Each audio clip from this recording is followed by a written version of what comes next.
Jumpa kembali bersama dengan saya Petrus Manusia. Saudara, dalam kesempatan yang baik ini, Presiden menyampaikan pesan yang tegas berdasarkan laporan BPKP, ya, Badan Pemeriksaan Keuangan Pemerintah. Nah, saudara, ketika BPKP ini menjalankan tugasnya, maka dia menemukan dua orang yang sangat dekat dengan Presiden. Lalu kemudian Kepala BPKP ini minta petunjuk daripada Presiden. Bagaimana ini, apakah kita teruskan pemeriksaan? Karena ini orang yang kuat, dekat dengan Presiden atau kekuasaan. Dekat dengan orang yang punya otoritas. Ya, Presiden itu punya kekuasaan, bisa memberikan pengampunan dalam proses hukum, bisa juga memerintahkan menghentikan sebuah penyelidikan. Nah, tapi kali ini Presiden Prabowo begitu tegas, begitu berapi-api. Nah, oleh karena itu tonton sampai tuntas. Nah, mari kita saksikan dengan seksama sebagai berikut.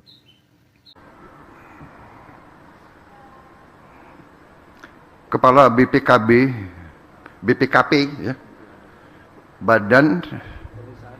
Badan Pemeriksaan Keuangan Pemerintah, datang ke saya agak gemeter. Heran saya, kenapa stres dia dulu.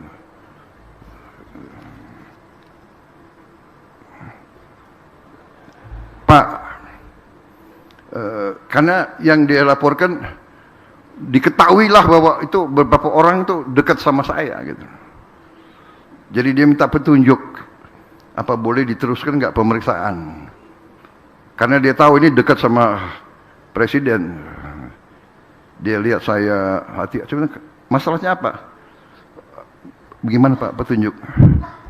Teruskan pemeriksaan. Tidak ada, nggak ada. Mau orang Prabowo, bukan orang Prabowo, dekat sama saya, ya nggak ada urusan. Kalau ada indikasi, terus periksa. Justru kalau diberi kehormatan harus lebih hati-hati dan lebih jaga. Ya. Bukan diberi wewenang kepercayaan malah merasa adigung, merasa di atas dan merasa negara ini bodoh. Saudara-saudara, saya heran kalau hari gini masih ada yang nyoba-nyoba, ya, apa itu, di aparat, ya. Saya heran. Sekarang ada digital, ya, ada macam-macam sekarang. Pasti ketahuan deh, ya. Saya sedih. Di ujung puncak karier, yang paling saya sedih adalah nanti anak dan istrinya. Tapi saya katakan, jawaban saya kepada BPKP, Anda boleh tanya beliau, Pak Ateh, tanya beliau. Jadi bagaimana Pak? Teruskan. Tidak ada siapapun begitu menjabat jabatan negara, jabatan berarti tanggung jawabnya kepada negara dan rakyat. Sudah nggak ada lagi. Nggak ada. Saya sendiri katakan, mau partai saya sendiri, Gerindra, cek udah berapa yang diproses dan ditahan. Tidak. Justru harus memberi contoh. Apakah dia jenderal atau mantan jenderal? Harus memberi contoh. Dulu kamu jago perang, ya sekarang buktikan ke rakyat bahwa kamu selesaikan karier kamu dengan tetap kehormatan. Bukan. Enggak, ini saya sampaikan karena saya, ya, kalau saya dapat laporan, ya kan, apa yang harus saya buat? Nanti geremeng-geremeng, sakit hati, ya kan? Suruh kembaliin yang dia dapat secara tidak halal, nggak mau, ya sudah. Kamu urusan sama kejaksaan sana, saya serahkan. Jadi saudara-saudara, hari ini terima kasih. Saya diundang ke sini. Saya waktu itu masih muda, waktu itu saya dengar-dengar peristiwa di Jawa Timur, tapi saya tidak mendalami. Akhirnya hari ini saya baru sadar, baru faham, ya. Kolusi aparat dipakai oleh kapitalis-kapitalis tertentu, ya. Dan ini budaya ini tidak boleh kita teruskan juga.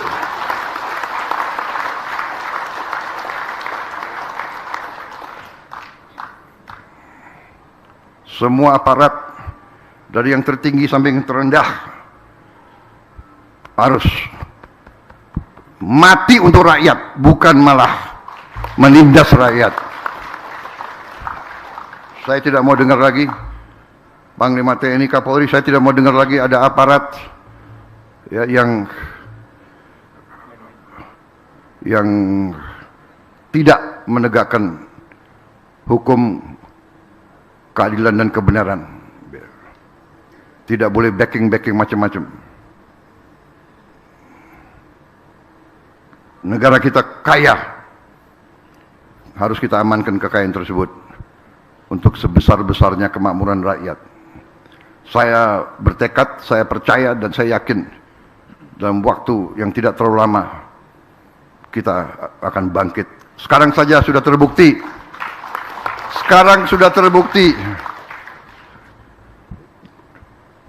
banyak negara yang kesulitan, yang panik karena perang di Timur Tengah, Selat Hormuz ditutup. 20% BBM dunia lewat Selat Hormuz. Berarti pupuk terpengaruh karena banyak pupuk berasal dari minyak dan gas. Pupuk dari urea, ya. Urea sangat dibutuhkan. Sekarang saya dapat laporan dari Menteri Pertanian, banyak negara minta pupuk dari Indonesia. Kita tidak euforia, kita tidak sombong, tapi kita berada sekarang di pihak yang bisa memberi bantuan. Australia minta tolong kita jual ke Australia 500 ribu ton urea ke Australia. Filipina juga minta ke kita. Kemudian India minta ke kita. Bangladesh minta ke kita. Ya. Brazil minta ke kita. Perintah saya bantu semua. Juga banyak negara sekarang mau beli beras dari kita. Saudara-saudara sekalian. Bayangkan kalau kita tidak swasembada. Kalau kita tidak buru-buru beresin masalah pertanian. Terima kasih semua pihak. Untung kita punya Menteri Pertanian yang hebat. Karena dia memang anaknya petani. Emang dia mukanya aja hitam kayak gitu. Ya. Kalau nggak hitam saya curiga. Dia di sawah terus. Walaupun tiap saya telepon ada di sini, ada di situ. Nggak apa-apa. Ini menteri yang hebat. Terima kasih. Timnya juga hebat. Wakilnya juga hitam kayak dia. Gitu. Anak petani juga ngerti. Jadi nggak bisa dibohongi. Saya terima kasih Panglima TNI. Juga TNI turun membantu. Polri, saya terima kasih. Polisi juga luar biasa. Mendukung proses ini. Jagung, kemudian gudang-gudang, kemudian ratusan dapur MBG. Mungkin yang terbaik itu polisi sekarang yang terbersih. Ya. Nah, saudara, doa saya, apa yang disampaikan Presiden kita tadi, bukan hanya sekedar retorika, bukan hanya tegas di depan. Karena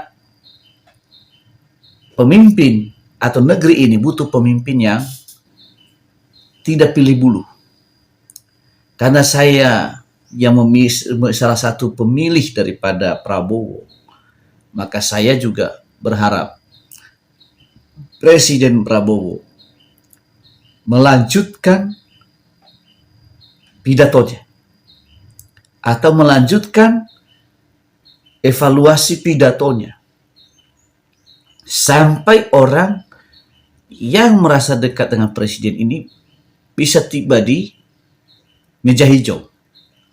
Kalaupun tidak, ya dia kembalikan aset negara. Maka ya menurut saya perlu ada pengampunan, ya koordinasi kejaksaan atau KPK atau BPK, ya. Ketika dia mengembalikan uang negara, maka negara memberikan surat pengampunan, ya. Dengan catatan jangan mengulangi. Lalu kemudian seluruh aset-asetnya harus terdaftar dan dipertanggungjawabkan asal usulnya. Ya kalau dosa masa lalu ya kita ampuni, tapi ke depannya harus lebih baik. Nah, saya berharap pidato presiden kita ini tidak hanya berhenti ke pidatonya, tapi juga ada tindak lanjut selanjutnya, ya. Demikian tayangan saya kali ini. Sampai ketemu di tayangan saya selanjutnya. Terima kasih.